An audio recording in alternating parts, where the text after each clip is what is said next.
Assalamualaikum warahmatullahi wabarakatuh. Kami dari kelompok 7 ingin mempresentasikan hasil diskusi kelompok kami terkait tata tulis karya ilmiah. Sebelumnya, izinkan kami memperkenalkan diri terlebih dahulu. Saya sendiri Nela Syarifah dengan NIM 230202006 dari Prodi Pendidikan Bahasa dan Sastra Indonesia. Kenalkan, nama saya Okti Nurtianti Akman dengan NIM 2302020004. Sebelumnya perkenalkan, nama saya Silviana dari Prodi Pendidikan Ekonomi Akuntansi dengan NIM 2307010371. Perkenalkan, nama saya Reksa Kalka Kafur dengan NIM 2302050004 dari Prodi Sastra Inggris. Perkenalkan, nama saya Ria Amelia dengan NIM 2307010018. Saya dari Prodi Pendidikan Akuntansi. Perkenalkan, nama saya Nandani Larasati dengan NIM 2303070127 dari Prodi Pendidikan Sosiologi dan Antropologi. Baik, untuk materi yang akan kami sampaikan pada kesempatan kali ini, yang pertama ada latar belakang. Lalu, dalam penulisan karya ilmiah ada dua kaidah yang harus diperhatikan. Pertama, kaidah umum dan yang kedua, kaidah khusus. Dalam kaidah khusus ada penomoran, perujukan, penulisan daftar pustaka, penyajian tabel dan gambar, dan hal-hal teknis yang perlu diperhatikan. Lalu yang terakhir, kesimpulan. Latar belakang. Sebagai mahasiswa, penulisan karya ilmiah melibatkan tahap pra-penulisan dan pasca penulisan. Karya ilmiah memerlukan pengajuan masalah, perumusan hipotesis, dan verifikasi. Ada dua jenis karya ilmiah, yaitu hasil penelitian dan tinjauan ilmiah. Kaidah penulisan meliputi ejaan, ragam bahasa baku, tata istilah, tanda baca, kalimat, paragraf, kohesi, dan koherensi. Teknik penulisan mencakup penomoran, kutipan, daftar pustaka, gambar, tabel, dan penataan penulisan. Tata tulis karya ilmiah. Yang pertama, kaidah penulisan karya ilmiah. A. Kaidah umum. Kaidah umum dalam kaidah tata tulis ilmiah meliputi penulisan ejaan yang disempurnakan atau EYD. EYD dalam penulisan karya ilmiah merupakan pedoman penulisan untuk ejaan bahasa Indonesia.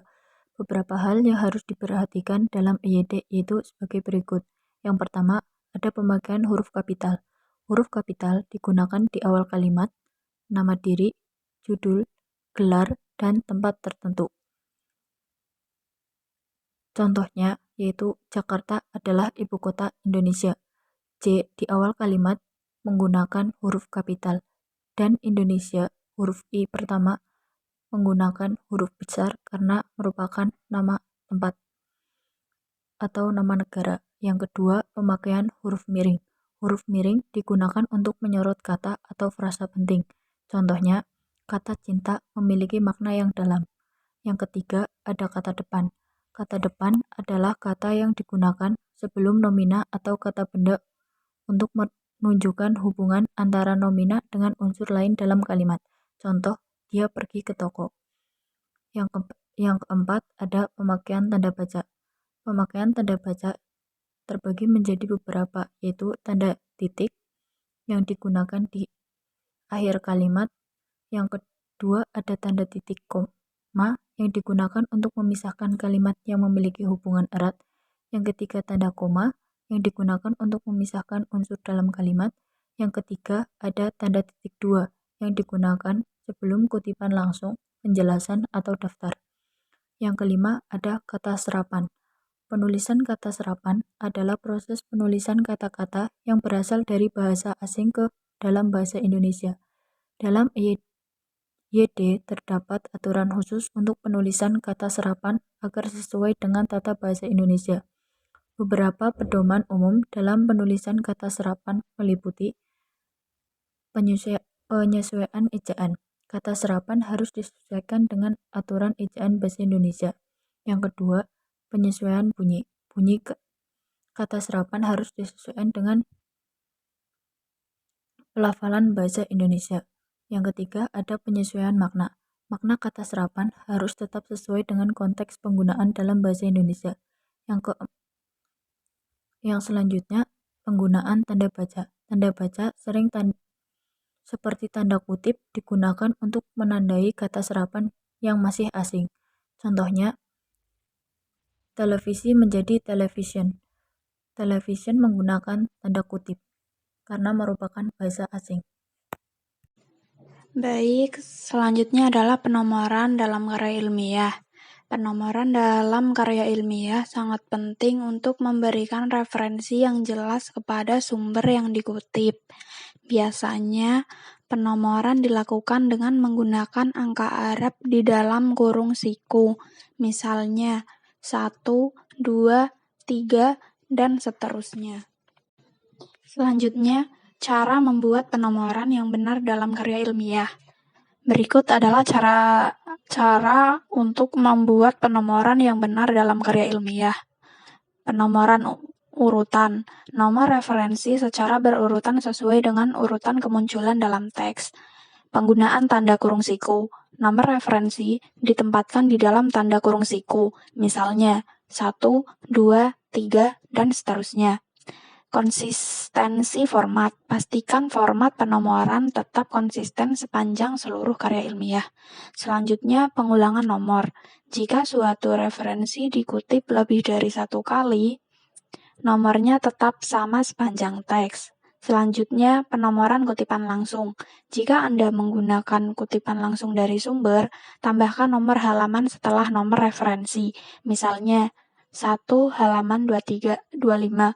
Selanjutnya, penggunaan catatan kaki.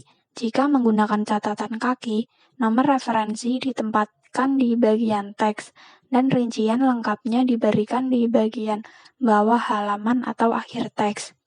Next, penggunaan alat bantu manajemen referensi. Gunakan perangkat lunak atau alat bantu manajemen referensi seperti Zotero, Mendeley, atau EndNote untuk membantu mengatur dan mengelola referensi Anda secara lebih efisien. Pastikan untuk memeriksa panduan penulisan atau gaya penulisan yang dipakai, seperti APA, MLA, Chicago, atau IEEE. Untuk aturan spesifik terkait penomoran dalam karya ilmiah yang Anda tulis. Selanjutnya adalah pentingnya penomoran dalam karya ilmiah. Penomoran dalam karya ilmiah memiliki beberapa kepentingan yang penting. Yang pertama, memudahkan identifikasi referensi. Maksudnya adalah penomoran memungkinkan pembaca untuk dengan mudah mengidentifikasi dan melacak referensi yang digunakan dalam karya ilmiah. Dengan nomor referensi yang tercantum, pembaca dapat langsung menuju daftar referensi atau catatan kaki untuk mendapatkan informasi lebih lanjut tentang sumber yang dikutip. Yang kedua, mendukung validitas dan akurasi, yaitu penomoran yang konsisten dan terstruktur membantu menegaskan validitas dan akurasi karya ilmiah. Dengan nomor referensi yang jelas, pembaca dapat memeriksa keabsahan klaim atau temuan yang disampaikan oleh penulis dengan merujuk langsung ke sumbernya. Selanjutnya, mendorong transparansi dan keterbukaan. Penomoran mempromosikan transparansi dalam penggunaan sumber-sumber eksternal. Dengan menyertakan nomor referensi, penulis memberikan pengakuan terhadap kontribusi penelitian sebelumnya dan memungkinkan pembaca untuk mengevaluasi landasan teoritis atau metodologi yang digunakan. Selanjutnya adalah mencegah plagiarisme. Penomoran yang tepat membantu mencegah plagiarisme dengan memberikan penghargaan yang layak kepada pemilik asli ide atau informasi. Dengan merujuk secara jelas dan konsisten kepada sumber-sumber yang digunakan, penulis memastikan bahwa karya mereka sesuai dengan etika penelitian dan kebijakan akademik. Selanjutnya, memfasilitasi reproduksi penelitian. Nomor referensi yang tercantum memfasilitasi reproduksi penelitian dengan memberikan petunjuk yang jelas tentang sumber data, metodologi, dan analisis yang digunakan.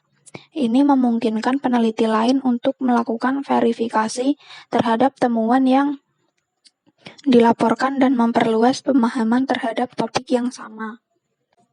Dengan demikian, penomoran dalam karya ilmiah bukan hanya sekedar kewajiban formal, tetapi juga mendukung elemen terpenting yang mendukung integritas, transparansi, dan keberlanjutan dalam penelitian dan publikasi ilmiah. Perujukan merupakan hal yang penting dalam penulisan ilmiah untuk mencantumkan informasi sumber dengan akurat. Terdapat perbedaan antara kutipan langsung dengan kutipan tidak langsung. Kutipan langsung membutuhkan penulisan yang tepat dengan mencantumkan nomor halaman, sedangkan kutipan tidak langsung menjelaskan informasi dengan gaya penulisan sendiri tanpa mencantumkan nomor halaman. Selain itu, terdapat aturan penghilangan kata-kata dan kalimat dalam kutipan. Pengertian dari perujukan atau pengutipan adalah cara untuk mengacu pada sumber informasi yang digunakan dalam sebuah tulisan. Perujukan dilakukan dengan tujuan untuk memberikan penghargaan kepada penulis asli atas karya atau ide mereka yang telah digunakan seseorang dalam menulis suatu karya tulis. Perujukan dalam penulisan ilmiah dilakukan dengan mencantumkan nama akhir pengarang atau lembaga penerbit jika tidak ada nama pengarang, tahun publikasi, dan halaman spesifik dari sumber yang dikutip. Hal ini membantu pembaca untuk mengidentifikasi sumber asli dari informasi yang disajikan dalam teks. Cara perujukan ini bervariasi tergantung pada jumlah pengarang yang terlibat dalam karya yang dikutip. Jika sebuah karya memiliki satu pengarang, maka perujukan dilakukan dengan menyebut nama akhir pengarang dan tahun publikasi diikuti oleh nomor halaman. Jika sebuah karya memiliki dua pengarang, maka perujukan dilakukan dengan menyebut nama akhir kedua pengarang tersebut dan tahun publikasi diikuti oleh nomor halaman.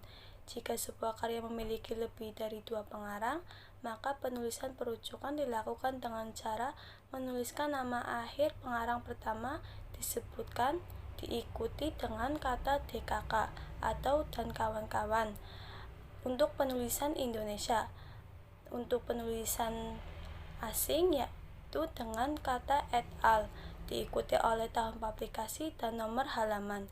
Jika nama pengarang tidak diketahui, maka yang dicantumkan dalam perujukan adalah nama lembaga penerbit, judul karya, atau nama media yang menerbitkan informasi tersebut.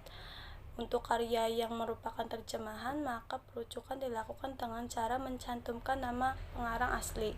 Jika terdapat dua sumber atau lebih yang ditulis oleh pengarang yang berbeda, maka perujukan dari sumber-sumber tersebut dicantumkan dalam satu tanda kurung dan dibatasi dengan titik koma sebagai tanda pemisahnya antara yang pengarang dan tahun tidak diberi tanda koma, dan antara tahun tanda titik 2 dan nomor halaman tidak diberi jarak.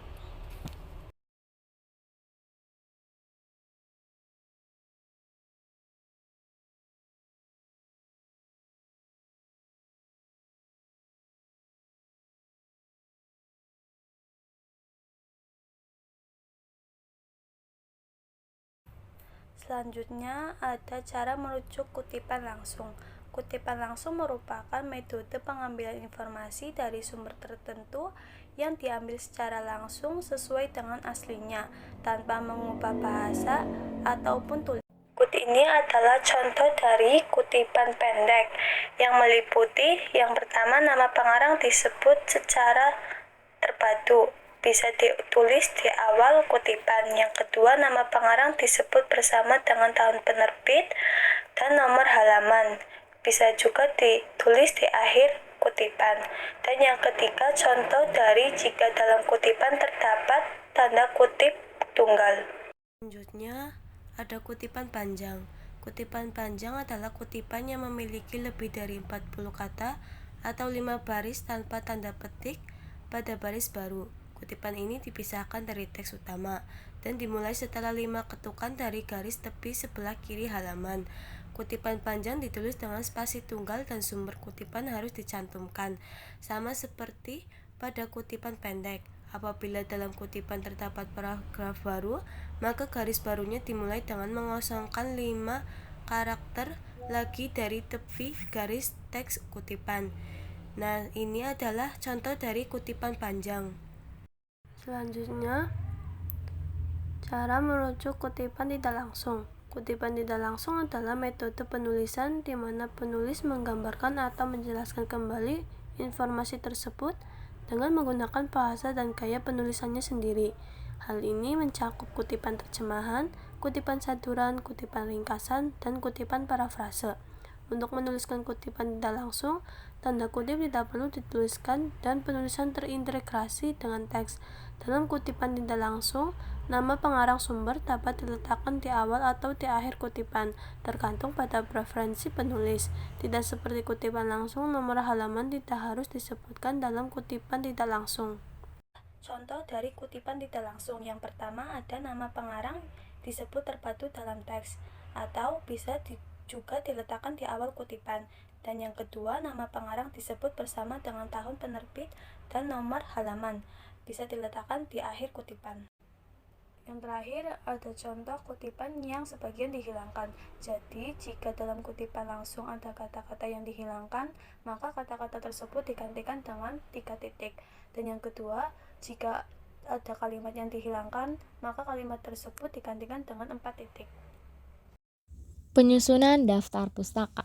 Dalam menyusun daftar pustaka, ada hal-hal yang harus diperhatikan. Pertama, judul buku atau textbook diketik miring. Dalam penulisan judul, yang ditulis menggunakan huruf kapital ialah huruf pertama pada setiap kata, judul dan subjudul. Lalu yang kedua, jika judul artikel merupakan bagian dari buku, maka yang diketik miring ialah judul bukunya, bukan judul artikel. Judul artikel tetap diketik dalam huruf tegak. Ketiga, jika mengambil referensi dari jurnal, judul jurnal tetap diketik menggunakan huruf tegak dan diberi tanda petik. Yang ditulis miring ialah nama jurnalnya. Untuk penulisan judul, yang menggunakan huruf kapital ialah huruf pertama pada judul dan subjudul setiap kata, kecuali kata tugas dan kata depan. Lalu yang keempat, jarak spasi antara baris terakhir satu referensi dengan referensi berikutnya, yaitu 1,5 spasi. Yang kelima, dalam penulisan daftar pustaka, gelar akademis tidak perlu diikutsertakan. Yang keenam, jika dalam penulisan daftar pustaka itu lebih dari 1 baris, maka baris kedua itu dimulai 5 ketukan dari margin sebelah kiri dengan jarak spasi 1.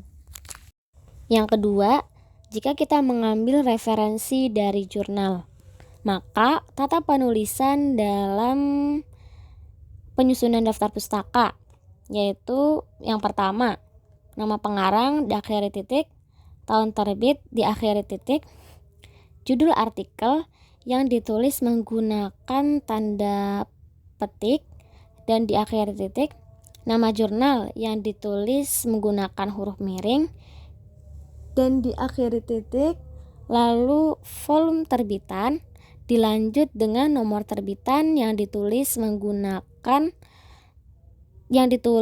dalam kurung dan tanpa spasi dari volume terbitan, dilanjut dengan nomor halaman dan diakhiri titik.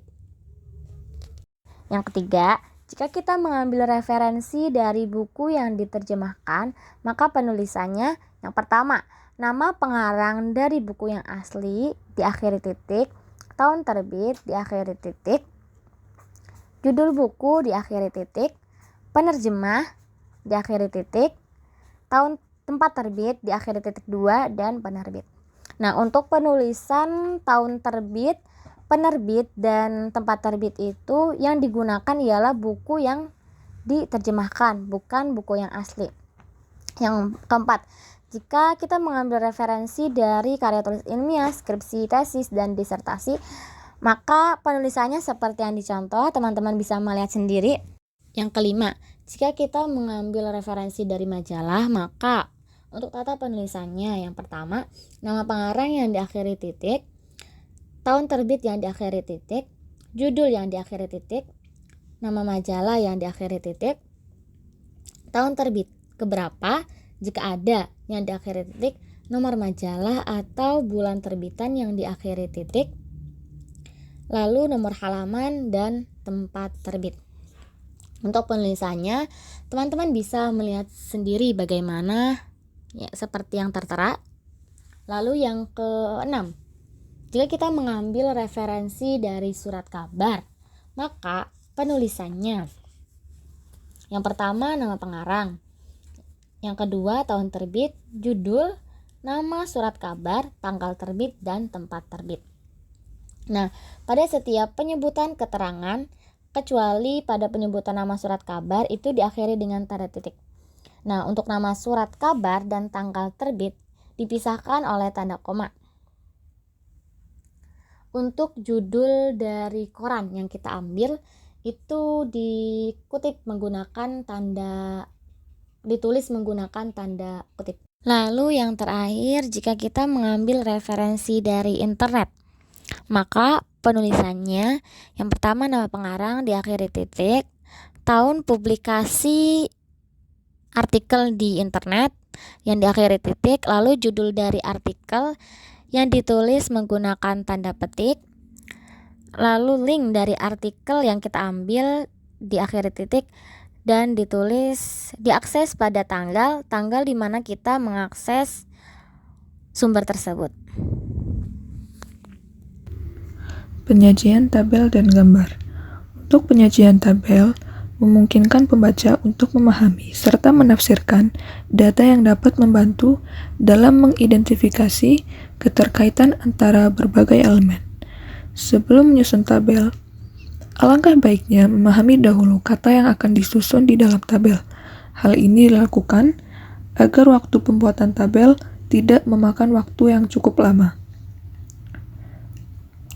Tabel harus disertai judul atau identitas yang diletakkan di atas tabel. Identitas tabel ini digunakan untuk memudahkan penyusunan tabel dalam daftar isi dan untuk pembeda antar tabel satu dengan yang lain. Penulisan judul pada tabel menggunakan huruf kapital di awal huruf setiap kata kecuali kata tugas. Judul tabel tidak memerlukan penggunaan tanda baca titik di akhir kalimat. Untuk memudahkan pembaca dalam memahami data yang ada di dalam tabel, diperlukan keterangan nomor urut. Penempatan keterangan nomor urut berada di sisi kiri tabel. Selanjutnya, untuk penyajian gambar, penyajian data dalam bentuk gambar mempunyai maksud untuk mempermudah visualisasi dan memperjelas informasi yang disampaikan. Berikut beberapa tata cara penggunaan gambar. Yang pertama yaitu menggunakan judul untuk memberikan keterangan pada gambar. Penulisan judul diletakkan di bawah gambar. Yang kedua, gambar diletakkan simetris di tengah. Hal ini dilakukan agar gambar terlihat rapi. Yang ketiga, gambar diberi nomor. Penulisan nomor ini diletakkan di depan judul gambar. Yang terakhir, gambar wajib disertakan sumber. Hal-hal teknis yang perlu diperhatikan dalam sebuah karya tulis ilmiah salah satunya yaitu pengetikan. Ketentuan-ketentuan dalam pengetikan sebuah karya tulis ilmiah dirinci sebagai berikut. Yang pertama, menggunakan software pengolahan kata dengan platform Windows seperti Microsoft Word, Excel, dan lain-lain, atau platform Linux seperti OpenOffice diperbolehkan asal boleh dibaca dengan Windows. Yang kedua, jenis huruf yang digunakan adalah Times New Roman dengan ukuran font 12 kecuali untuk halaman judul sampul atau luar, hardcover, dan halaman judul dalam softcover yang menggunakan huruf tegak kecuali istilah asing dan dicetak tebal atau bold dengan ukuran font mulai 12 sampai 16 atau disesuaikan dengan panjang judul, lihat lampiran. Yang kedua ada catatan kaki atau footnotes yang menggunakan font ukuran 10. Yang ketiga ada huruf tebal atau bold digunakan untuk judul dan subjudul atau subbab, memberi penekanan, pembedaan dan sejenisnya. Yang keempat huruf miring atau italic digunakan untuk istilah dalam bahasa asing atau bahasa daerah, memberi penekanan, pembedaan atau termasuk pembedaan subjudul yang di hierarki tidak setingkat dan sejenisnya. Judul subbab digunakan mengkombinasikan huruf miring dan huruf tebal atau italic bold atau bold italic. Judul subbab dan seterusnya dibuat dengan huruf miring biasa atau italic. Yang kelima ada batas tepi atau margin. Yang pertama ada tepi atas 4 cm, tepi bawah 3 cm, tepi kiri 4 cm, tepi kanan 3 cm. Selang ketukan atau indensi selebar 1 cm. Indensi tab dipakai pada baris pertama alinea baru. Indensi gantung digunakan untuk daftar pustaka. Spasi awal. Yang ketujuh ada spasi awal, bagian isi dan bagian akhir. Yang pertama ada bagian awal dari karya ilmiah, termasuk di dalamnya adalah halaman judul, halaman pengesahan, halaman pernyataan, abstrak, riwayat hidup, kata pengantar, daftar isi, daftar tabel, daftar gambar, dan daftar lampiran. Spasi yang digunakan adalah pernyataan ditulis spasi tunggal atau lampiran. Yang kedua, riwayat hidup dan kata pengantar ditulis dengan spasi ganda. Yang ketiga, abstrak antara 150 sampai 250 kata atau dalam satu halaman ditulis dengan menggunakan spasi tunggal. Yang keempat, daftar isi, daftar tabel, daftar gambar, daftar lampiran disusun dengan menggunakan spasi tunggal. Yang kelima, lainnya dan lain-lain. Yang kedua ada bagian isi dari karya ilmiah, meliputi bab 1 sampai bab 5, disusun dengan menggunakan spasi ganda. Yang ketiga ada bagian akhir karya ilmiah, terdiri dari daftar pustaka, yang daftar referensinya memakai spasi tunggal dan indensi gantung atau jarak antara referensi dengan spasi ganda, dan lampiran yang ditulis dengan spasi tunggal atau disesuaikan dengan bentuk atau jenis lampiran. Yang kedelapan, judul karya ilmiah, bab, subbab, dan lain sebagainya. Yang pertama ada judul karya ilmiah dengan bab, diketik dengan huruf besar atau kapital, dicetak tebal tanpa sikatan kecuali yang berlaku umum seperti PT, CV. Posisinya di tengah halaman dan tanpa diakhiri tanda titik. Perkecualian adalah judul pada halaman persetujuan seminar dan pengesahan skripsi atau dengan huruf biasa dicetak tebal. Yang kedua ada judul subbab, diketik sejajar dengan batas tepi atau margin sebelah kiri dengan menggunakan huruf A, B, C, dan seterusnya.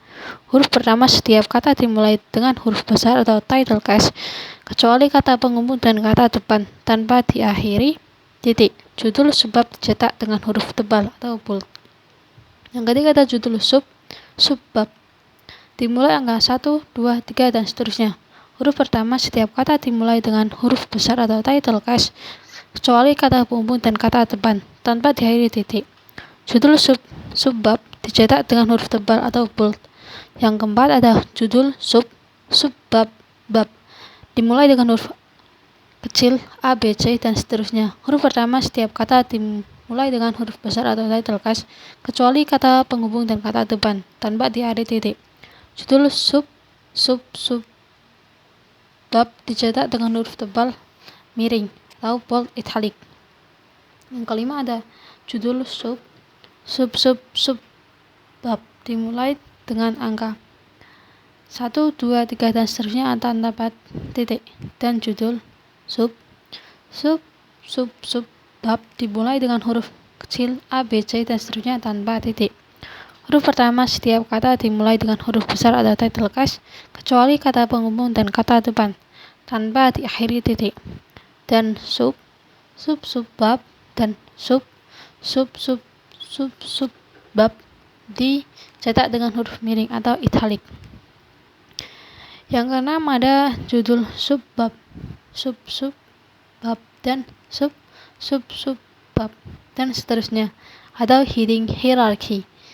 Perlu dibedakan dengan rincian poin-poin atau item-item atau poin item hierarki. Penulisan heading hierarchy dimulai dari huruf besar A, B, C, lalu 1, 2, 3, kemudian A, B, C kecil, dan seterusnya.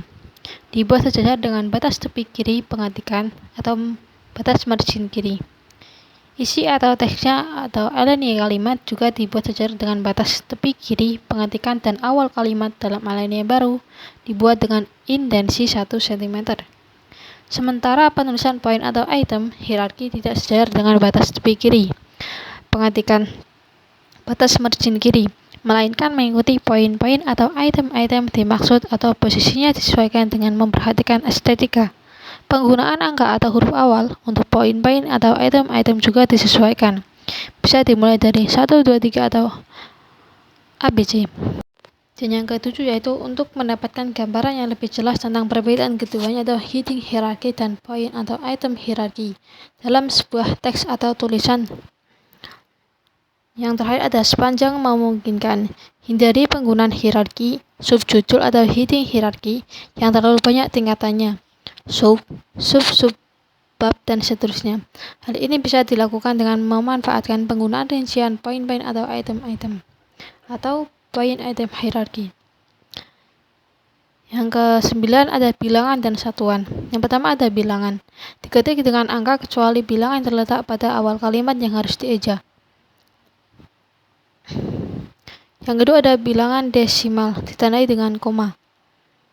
Contoh 1150,25. Yang ketiga ada satuan, dinyatakan dengan singkatan resmi tanpa tanda titik. Contohnya kilogram, sentimeter, dan lain sebagainya. Yang keempat ada pecahan yang berdiri sendiri, ditulis dengan angka, sedangkan pecahan yang bergabung dengan bilangan bulat harus ditulis dengan huruf atau dieja. Contohnya 32/3.